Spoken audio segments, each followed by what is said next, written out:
Hey guys, in this video I'll show you two ways to retrieve a record ID in Airtable, one that creates a permanent column so you can always see your record IDs, and another for quick one-time lookups. Let's get straight into it. The first method is to create a formula field that displays the record ID for every record in your table. This is useful if you need to regularly copy or reference record IDs. Start by opening your Airtable home screen and opening the base where you want to add the record ID field. Once your base is open, look to the right of your last column, and you'll see a plus icon. Click that to add a new field. This opens the field type selector. In the search box, type formula, and then click on the formula field type when it appears.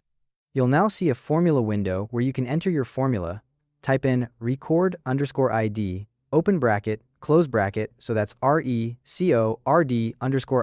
followed by empty brackets. Once you've entered that, click the Create Field button. As soon as you click Create Field, a new column appears in your table with the record ID displayed for every single row.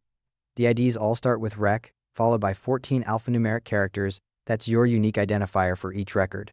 If you only need to grab one record ID quickly and don't want to create a whole new field, the second method is to pull it from the browser URL.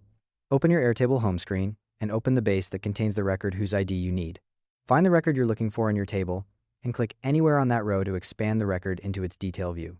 Once the record expands and you see all the field details on your screen, look up at your browser's address bar. That's the URL bar at the very top of your browser window. The URL displayed there contains your record ID. Your record ID is the portion of the URL that starts with rec and continues until you hit a question mark. So if you see something like airtable.com/app and then a bunch of letters, followed by rec and then more letters and numbers, that rec section is your record ID. It ends right before the question mark if there is one in the URL. Method 1 is best if you're working with record IDs regularly, while Method 2 works perfectly for quick one-off lookups. Both methods give you the exact same ID for each record. And there we go. If this saved you some time, drop a like and I'll catch you in the next one.